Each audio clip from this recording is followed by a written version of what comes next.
the highest mountain in Western Europe. It's a mecca for mountain climbers around the world, the birthplace of alpinism. It's my home, my work, and where I learned how to climb.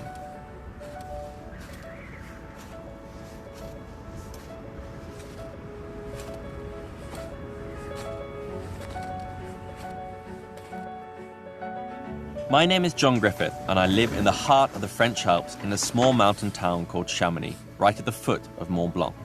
I've lived and worked here as a professional climbing cameraman for the last 13 years now, and my work has taken me to all the corners of the globe. Alright, so if you head down just like 20 meters, then turn around and come back up again when you're ready. My passion in life is to capture humans pushing the boundary of exploration in these remote and far-flung places. There's a thirst for adventure within all of us, and for me, it's about showing that at its extremes. We have stood on the Earth's highest point and dived to its deepest depths, but in between that, there are still so many areas of this planet that man has never seen before. In a world of hyperconnectivity and vast urban expansion, it seems almost unbelievable that there are still areas of this planet that are off the map, off the grid, unseen by human eyes. There's a certain sense of freedom that comes from being in these extreme environments. It's just you and your climbing partner. There is no blueprint, no precedence.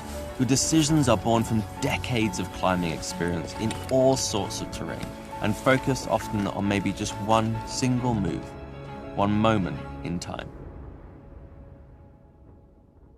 Early on in my career, I met a climber called Uli Steck, someone that took the pursuit of alpinism to such levels, speed, and skill that he would often climb alone, unroped, just him and the mountains. He was one of the greatest climbers to have ever lived, and I was lucky enough to become his photographer, climbing partner, and close friend. But the cutting edge of any true adventure sport is one lived on the fine line between life and death. On the 31st of April 2017, Uli fell on a mountain next to Mount Everest, and in the blink of an eye, I lost one of my closest friends, a brother. The mountains offer a stark juxtaposition, a deadly terrain cloaked in beauty. But they are a very honest stage. You remove the safety net of modern society around you. In those moments of complete exhaustion, you find a physical strength that you didn't know existed, a mental headspace that you'd never explored. And that's why we climb.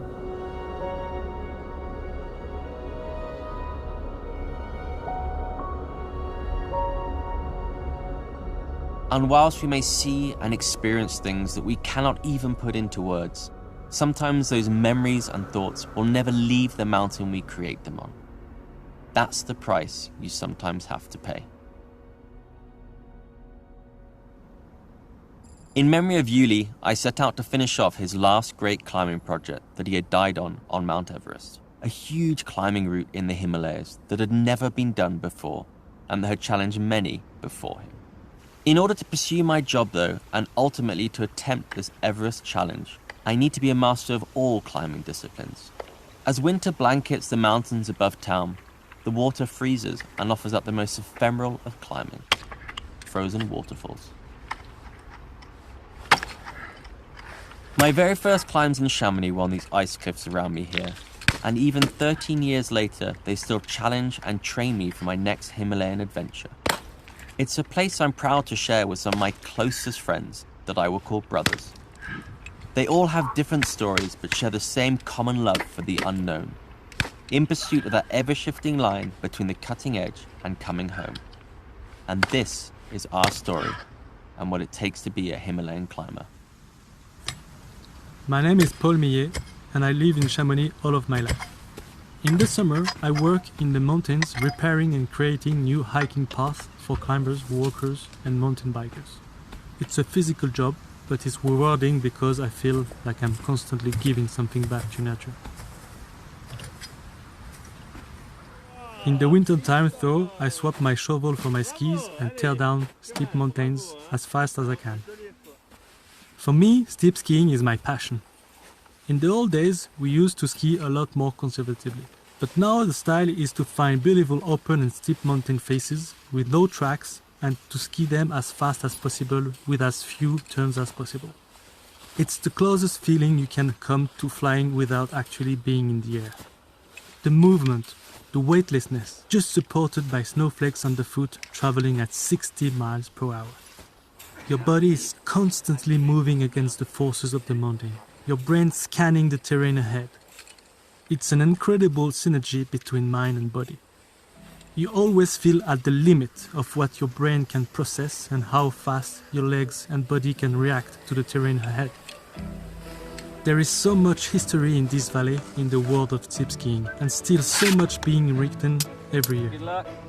I feel incredibly honored to be a part of it.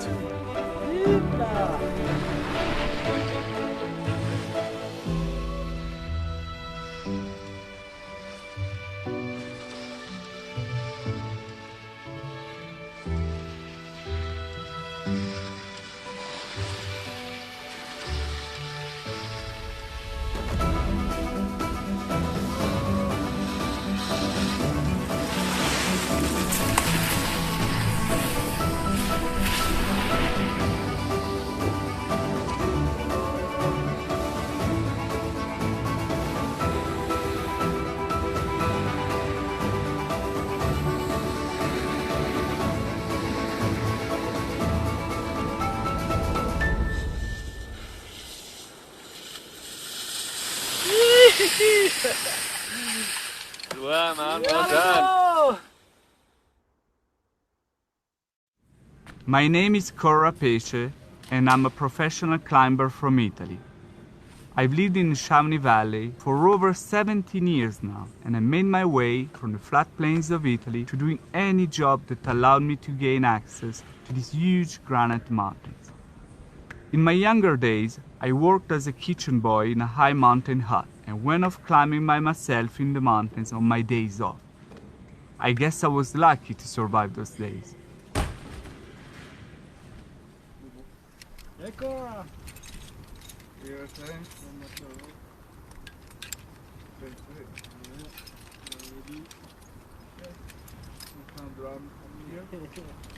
I learned to ski and climbed everything in sight exactly the way I always envisioned doing, without limits.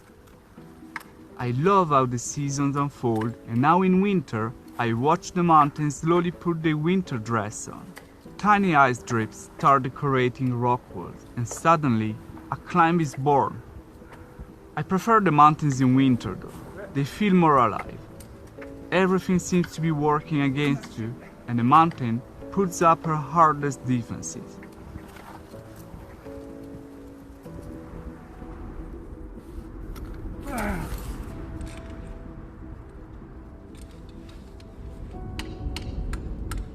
You try and tiptoe up it using just the tiny edges of your ice axes and crampons, scraping and position on invisible edges on the granite.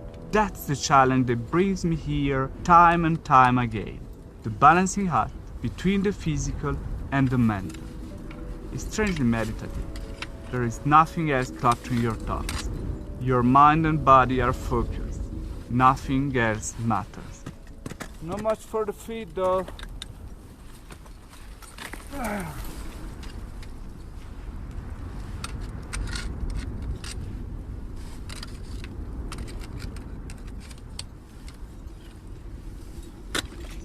Woo!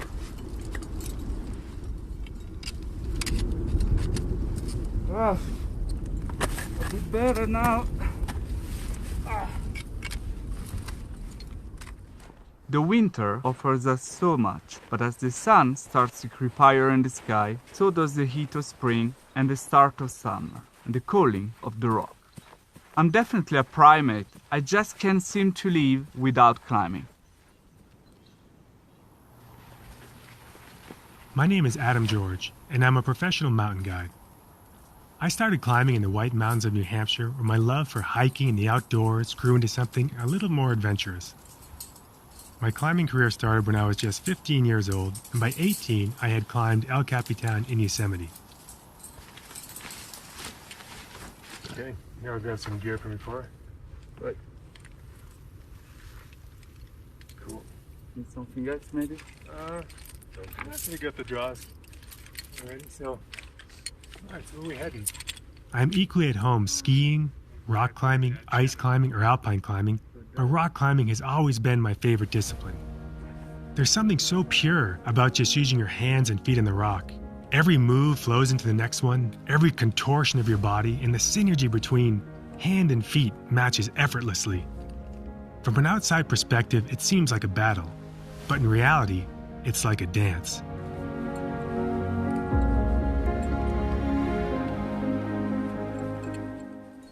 Watch me. Go on, Adam! I'm watching you!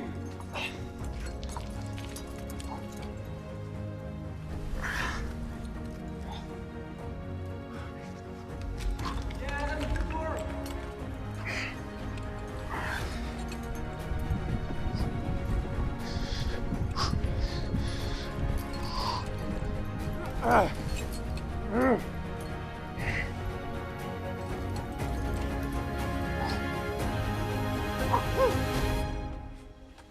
I have forged some incredible relationships through climbing. You build a level of trust when you tie into a rope with someone that goes beyond a casual friendship. They become family. The relationships I build along the way is what keeps bringing me back. Those friendships born from intense situations in serious places have molded me into the person I am today. Don't fall. You almost got it. Yeah, Adam, good work. We got you. I'm looking at you.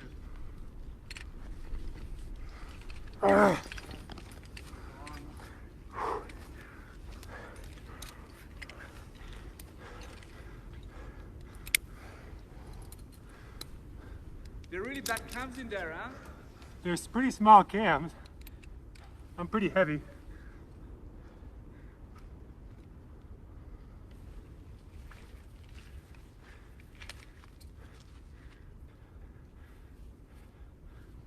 Got it. I went with that end. In that pocket.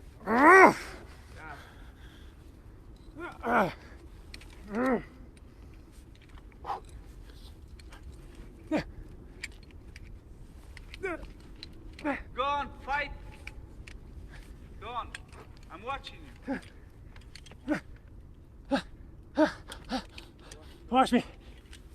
Oh man, good work, you had it. We're just above. We're just a tiny bit above. My name is Ben O'Connor Croft, and I work as a lift operator to help fund my mountain guides course. It's been a very long 4 years to finally get to this stage, but I'm proud of soon becoming a qualified mountain guide. I moved over from Sheffield in the UK about 15 years ago following in my dad's footsteps. He died in the mountains when I was still a young boy. I guess it must be something in our blood. And I now see what he saw in these places.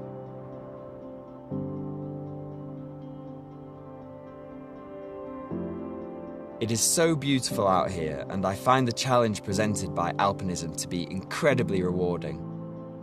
Climbing huge mountain ridges is definitely one of my favourite sides of the sport. I love the exposure on either side of a steep ridge. You just can't beat it, and you always feel like you're in serious terrain on these kind of climbs.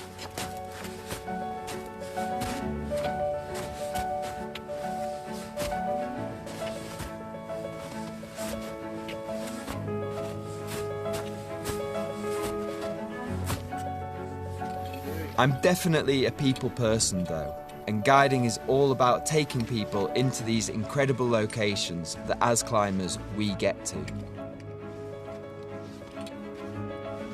Watching people's reactions is priceless. I know that I've given them an experience that will be imprinted on their brain forever.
I know it sounds cliche to say it, but it's all about the journey rather than just the summit itself.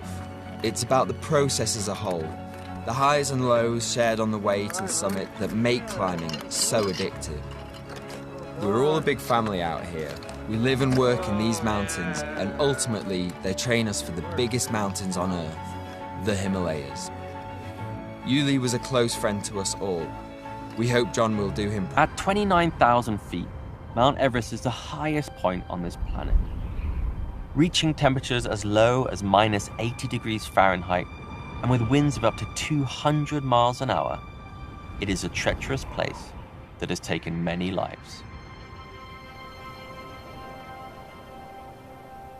My friend Yuli had passed away here the previous year attempting one of his greatest climbing projects to date, something that had never been done before.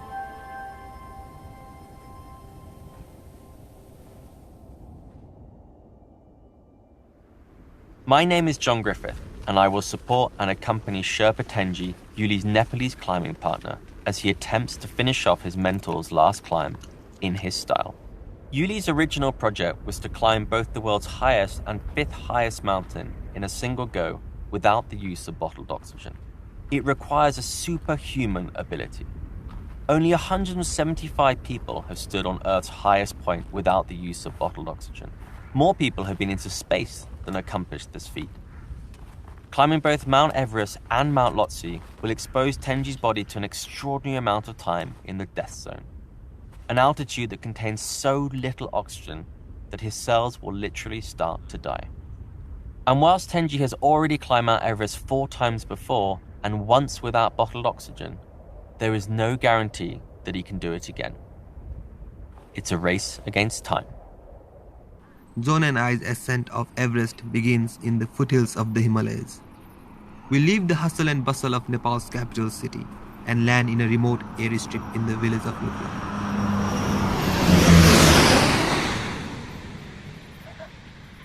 It is reputed to be the most dangerous airport in the world. Both landings and takeoffs run the risk of crashing into the mountains around it.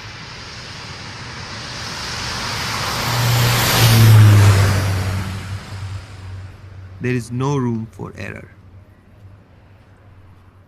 Lukla is known as the gateway to the Himalayas. It's the lowest point for all trekkers and climbers, and where you stock up on provisions, porters and yaks for the 2 months journey ahead. Even at this relatively low altitude, you can start to feel the effects of the lack of oxygen in the air.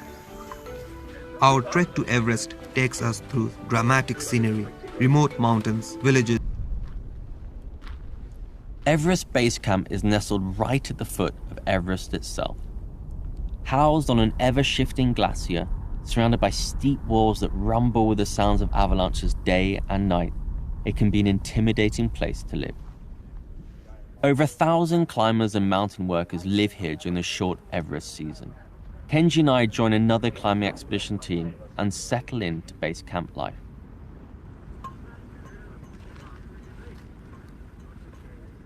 This is my 5th season that I'm on Mount Everest. It almost feels like a second home to me. I've always come here to work as a guide, but this trip is very different for me. Instead of focusing on my clients, I'm focusing on me and the challenge ahead. I feel ready and I hope I can make Yuli proud. I'm nervous and I think that's a good thing.